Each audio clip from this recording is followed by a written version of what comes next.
اسلام self control چاہتا ہے، self annihilation نہیں چاہتا۔ یہ نظام رہبانیت کے اندر ہے کہ اپنے نفس کو کچل دو، بالکل کچل دو، اس کے سارے تقاضوں کو بانٹ دو۔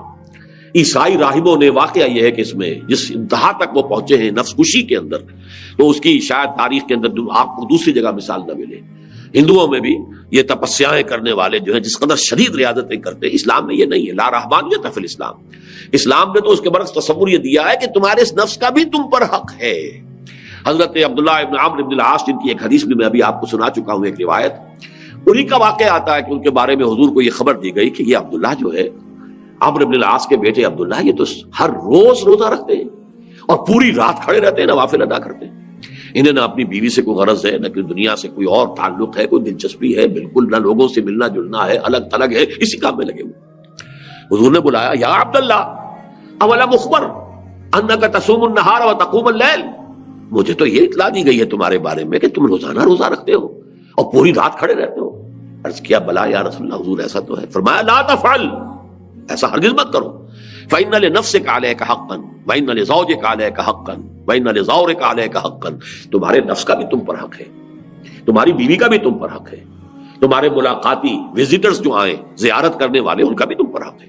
یہ سارے حقوق ادا کرنے، تو نفس کو بھی اس کا حق ادا کیجئے، لیکن یہ کہ وہ کیجئے اس طریقے سے کہ آپ فیصلہ کریں کہ نفس کو کیا دینا ہے کیا نہیں دینا۔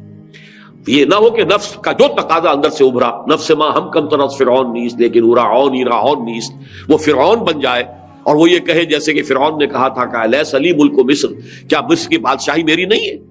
وہذہ الانہار تجری من تحتی، یہ تمام جو آبپاشی کا نظام ہے یہ میرے کنٹرول میں، جس کو چاہوں پانی دوں، جس کا چاہوں روک دوں، میرا اختیار مطلق ہے۔ میں نہیں جانتا کون اللہ، کون رسول، کون موسیٰ، کون خدا، میں نہیں جانتا۔ اسی طرح میرا نفس بھی کہتا ہے، امام روم فرماتے ہیں مولانا رومی کہ نفس ما ہم کم طرف فرعون نیست، یہ فرعون سے کم نہیں ہے۔ یہ بھی کہتا ہے یہ وجود میرا ہے، اس پر میری مرضی چلے گی، میرا تقاضا پورا ہوگا، میری خواہش کی تسکین کی جائے گی، مجھے اس سے بحث نہیں کہ حلال کیا ہے، حرام کیا ہے، جائز کیا ہے، ناجائز کیا ہے۔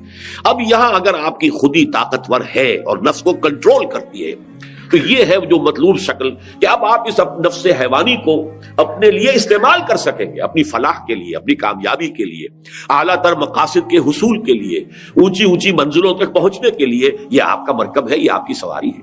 بصورت دیگر یہ نفس آپ کو پٹخ دے گا، اور وہ پٹخنا دنیا میں بھی ہوگا، گناہوں کی وادیوں میں اور جہنم